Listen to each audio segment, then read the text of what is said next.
Final নিশ্চিত হওয়ার পর সবার চোখ ছিল উদযাপনে আর আলোচনায়, কিন্তু সবার মাঝে একজন ব্যক্তি, ক্যাপ্টেন আকবর, স্থির স্থির যেন নিজের ভিতরে ডুবেছিলেন তিনি। অন্যকে ভাবিয়েছিলেন এটা কি চাপ নাকি আত্মবিশ্বাসের অন্যরূপ। খেলা শুরু হতেই তার চুপচাপ আচরণের রহস্য উন্মোচিত হলো।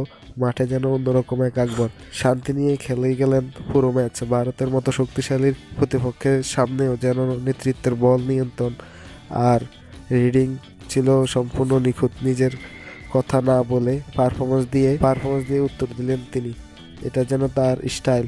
চুপচাপ থাকা আকবর আসলে যে ভয়ঙ্কর সেটা আকবর বুঝিয়ে দিলেন প্রতিপক্ষকে। আর দর্শক পেল এক শান্তশিষ্ট আদর্শবান নেতৃত্ব ঢাল। বার্তা উদযাপনে নয়, কাজেই কথা বলে।